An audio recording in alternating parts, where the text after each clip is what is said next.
Was in a place called Vietnam. For those of you that know history, that was a time when it was a Tet Offensive, particularly bad around Hue and Quang Tri, I Corps, and also a place called Khe Sanh. So the reason I'm speaking is obviously I'm very passionate about military and veterans issues. You know, here we go again on the DoD defense appropriations. And you hear a lot of things about a lot of things. The reason I went for or ran for Congress is because of my background, because of my district. She's already alluded to the fact we lost 2 soldiers this week. And it seems every week, every month, we have another training accident. You know, a plane falls from the sky or the troops don't get the training. They're using live ammo. And we have to remember on this budget here that our military has really slipped a lot. We have less troops, we have less airplanes, we have less ships because of the budget process.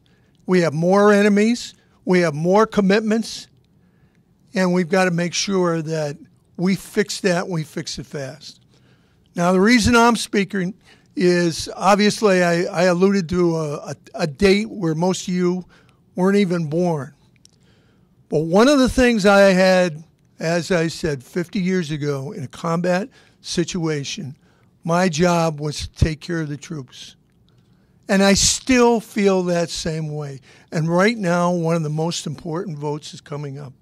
And if we let them down again, I tell you, I don't know how I can look a Gold Star mom in the eye, how I can look at troops and say that I took care of you.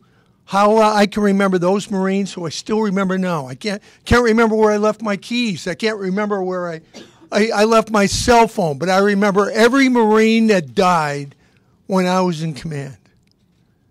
And I am bound and determined to fix that problem.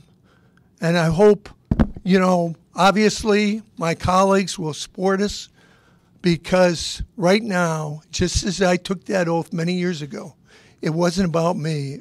It was about taking care of the troops, particularly when they're going in harm's way. Thank you very much. Good morning. I really appreciate Paul Cook's passion and his dedication to making sure our men and women in uniform get the tools that they need to not only defend our country and our freedoms, but also to make sure that they're safe in carrying out those duties.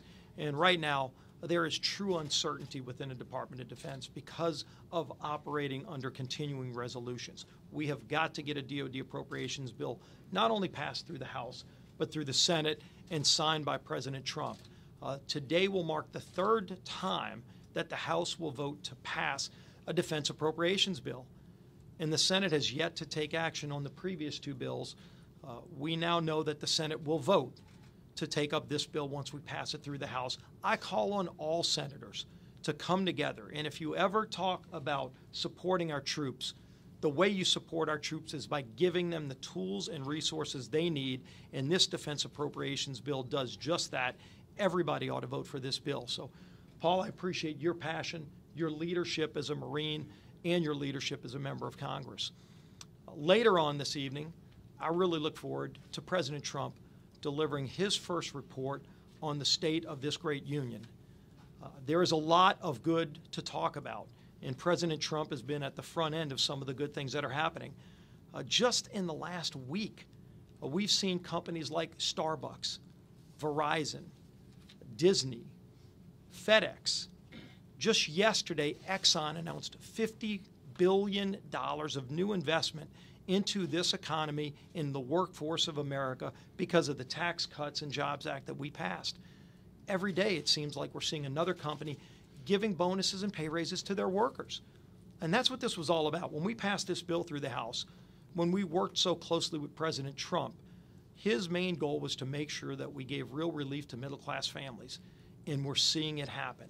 And it's ironic that some of those same people that voted against this bill are now insulting the very people that are benefiting from it by calling that $1,000 bonus crumbs. Well, let me tell you, I actually worked at Home Depot, worked my way through college at Home Depot. and they just gave bonuses and pay raises to their employees last week. That $1,000 would have meant a lot to me when I was a struggling student. And I'll tell you, it's going to mean a lot to those workers at Home Depot who are going to get that $1,000 because it could mean an extra rent payment that they might not have. Could mean an extra ability to take more care of their kids and put a college fund together. So when you see these bonuses and pay raises continue to happen every day in every small business across the country and every large business that we know well, President Trump was at the forefront of making that happen. And I think when you hear what he says tonight, it's going to be a continued vision about how we can turn this country around, make this economy great, and make America great again. And it's going to be, I think, a real rousing reception he gets in this House this evening. First, it's nice to have Steve back again. Before I begin, I want to thank Paul Cook. For every American that's sitting at home, a little comfortable, 50 years ago, he and thousands of other Americans were not. He's a humble man, but he risked his life many times. He's been wounded, but you still see the passion of why he serves. His district itself, one of the training grounds for the men and women before they go into theater, is where it's at. He understands from that what has happened by continuing to have a continuing resolution. Just think about it. A week ago, we were just coming out of a shutdown. And after that shutdown ended, I heard the message from Senator Durbin and others that they will uncouple to hold up the funding for the military for the same issue when it comes to solving DACA. And we have been meeting on that issue just yesterday. I thought we had probably our most productive meeting yet, and we will meet again today. We should not hold our military hostage. I take them at their word. This will be the third time we pass it, but this is a much different time than the times before. I want to remind everybody that all 12 appropriation bills have passed this House months ago. We need to finish the job. Steve talks about, and every day you turn on the TV, you hear more news about what the tax code has done. From the bonuses, but I just had a conversation with one person yesterday. She got her paycheck and she said, I got a $100 raise. I said, you got a raise? She said, no. Your tax bill gave me a raise because of new withholding. I read this story about, just in Peoria, a small business owner. She was never able to give her employees a bonus. She was able to give all 12 $500. I read this other story where one took their bonus and paid the rest of the hospital bill because she just had a baby 4 months ago. Well, what about the 1.2 million employees in Walmart that now have a longer maternity leave or a higher salary? Or what about, as we go through this cold weather, the energy bills being lowered? This is going much further than anybody ever thought. This is the beginning of America's comeback, and I think tonight you'll hear the platform and the strategy to finish the job. I was able to join the president at the World Economic Forum. And maybe the news doesn't always play it the way I saw it inside the room. Many times I was in meetings where there were other leaders around the world. It was their presidents and their prime minister. You know what the number one topic? They said America's back doing bold ideas. It's not just America's doing it. They said they had to change their behavior. Almost every single country talked about now doing tax reform. So we're not just changing America, we're going to make the world stronger. And the number one question I want the president to ask tonight to the American people, are you better off today than you were 2 years ago? Because I think that answer could be very strong to probably put partisanship aside and have other people start working with us so we can solve the other problems that are before us. Well, as was mentioned, the House is going to vote on, again, a very important piece of legislation. This is the Department of Defense funding that equips our service members with the resources they need to protect our country and the threats that it faces. This is not the first time the House has voted on this bill. This is not the second time the House has voted on this bill. This is the third time the House has voted to fund our military. You heard it from Paul Cook straight. Why is this the third time that the House will have voted to fund our military? Because the Senate Democrats continue to hold that funding hostage. They threaten to filibuster this legislation, which makes it impossible for the Senate to pass and for the President to sign it into law. Senate Democrats are playing politics with defense spending that is so vital to our national security needs. So we just don't see this as irresponsible. It's dangerous. You do have training accidents happening more and more these days. We had more people die in training accidents last year than died in combat last year. So these CRs, the reason we're having all of these CRs is because of these filibusters of these vital appropriation bills. So as we saw last week in Paul's district, the consequences are very real. Our men and women in uniform, they depend upon these resources to keep themselves safe and to keep us safe. So I urge the Senate Democrats to do the right thing. Drop the filibuster, process the legislation. We want to find a DACA solution. We will find a DACA solution. So don't hold up our military funding hostage for this. Let's move forward. On a positive note, I'm excited to hear President Trump's State of the Union address tonight. And honestly, the State of the Union is looking up. It's really encouraging to be able to come and hear an upbeat tone at a State of the Union. This will be my 20th of these that I've sat in. And I've got to tell you, to be able to hear a State of the Union as bright as it is right now is something that's very encouraging. Wages are rising. Economic confidence is coming back to America. Tax reform is now the law of the land, and it is playing a huge role in this transformation. As Steve just mentioned, just yesterday, we heard from another major employer about investing another $50 billion into this economy because of tax reform. Just a couple of weeks from now, 90% of American workers, 90% of American wage earners are going to see their paychecks get bigger as the IRS new withholding tables are put into effect in February. This is a big deal.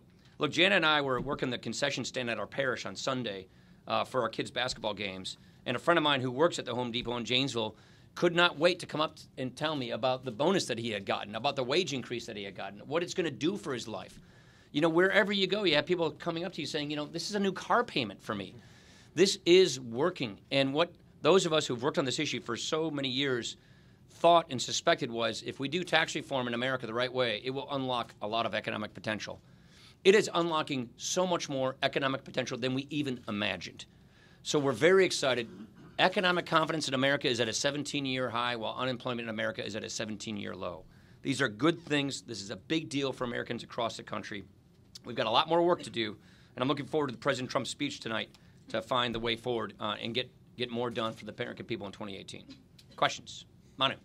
Mr. Speaker, regarding the Nunes memo, why is it okay for Republicans in the House to release a Republican memo and not at the same time as a Democratic memo to give the American public a full picture, or at least both sides of the argument relying on this underlying intelligence? Manu, what's okay is to follow the process as the process is laid out, and that's precisely what is happening. I would remind you that the Democrats tried blocking the rest of the members of Congress from even having access to the memo that the majority wrote. Yesterday, the majority voted to provide access to the Democrats' memo. The process is this. It's an 11G process. You've all probably reported on it, which is a memo gets released to the broader members. They read it. Then you go and scrub to make sure that no sources and methods are being compromised, and then you go through the process of releasing it. The majority's memo already went through that process. That process is underway. This memo that we just got popped on us yesterday is now going through that process. And I would just tell you, unlike the Democrats on the Intelligence Committee who voted to deny access to this memo to the broader members, Republicans supported doing so. And so now, Devin actually made the motion. So now it will go through that 11G process just like this other memo did. And let me just say a few things. What's that? Yeah, as Kevin was mentioning, the chairman went to the FBI to go through the memo to make sure that we were protecting any sources and methods, and we are confident that we are. None of that work has been done on this new memo that no one has yet read, but the Republicans voted to allow the rest of the members to read it so that it can go through that process. But why not hold back? You've asked enough. Why not ask the Republicans to wait and release their bill at the same time as Democrats release theirs to Look, try and overcome? We're going to go through the process as the process is laid out, and it's ironic that the majority voted to actually give access to this memos while the minority voted to deny that access. So I think the irony is a little rich here these days. Casey. Mr. Speaker, based on what you've learned from this memo, do you believe that the FBI and the DOJ use their power in a partisan way? Yeah, let me make 4 points here. I think there are, as we think about all of this, I actually wrote some of this down. First, there are legitimate questions about whether an American's civil liberties were violated by the FISA process. We are the legislative branch of government. It is our job to conduct oversight on behalf of the American people of the executive branch in case any powers were abused and civil liberties were abused by the executive branch. So there's a very legitimate issue here as to whether or not an American's civil liberties were violated in the FISA process. That's point number one. Point number two, this is a completely separate matter from Bob Mueller's investigation, and his investigation should be allowed to take its course. Point number three, there may have been malfeasance by people at the FBI. And let me finish my points. There may have been malfeasance at the FBI by certain individuals. So it is our job in conducting transparent oversight of the executive branch to get to the bottom of that. Sunshine is the best disinfectant. And so what we want is all of this information to come out so that transparency can reign supreme and accountability can occur. There's a fourth point I want to make, and that is the institution of the DOJ, of the FBI, is a very important institution for American life. It's a very important institution for keeping the rule of law intact. The men and women, the vast number of the men and women over at DOJ, over at FBI, are professionals doing their jobs and doing their jobs well. The people over in the field office in Milwaukee, at the FBI office, are helping keeping heroin and opioids out of our schools. So we want the people of the FBI to know that we respect their job, we respect who they are and what they do, and all the more reason why we need to have transparency and accountability to hold people accountable if they violated the rules, if they acted in a wrong, improper way. And that is what we're doing here. But Mr. Speaker, all the other conclusions that are being drawn by this investigation in the House are being held until the end. Why is it important to get this conclusion? It would have been great now? to have all the documents that we requested months ago, but we did not. So as you know, the Congress has been asking for all of these documents from the executive branch so that we can do the executive branch oversight. It's the Inspector General who just told us a couple of days ago they all of a sudden found the 5,000 text messages that were lost. So it would be nice if all of this information that Congress had requested would have been delivered when we asked for this stuff last August. So we have not been getting the information until fairly recently. That is why this is taking so long. Last question. Long. There's been some reporting that the president wants to fire Deputy AG Rod Rosenstein. Do you think that would be a wise decision? I think Rod Rosenstein's doing a fine job. I have no reason to see why he should do that. Rod Rosenstein was hired after this last election. I think the people at the FBI, at the DOJ, need to clean their own house if there are problems in their own house, and I think that's really important. And he came in after this last election. Are we going to see Bob Mueller. action on the bills that will prevent the president from firing the special counsel? Yeah, good job, Paul. He's getting the door, too. I'm a better doorman. Yeah, Thank you. Okay. Thank you.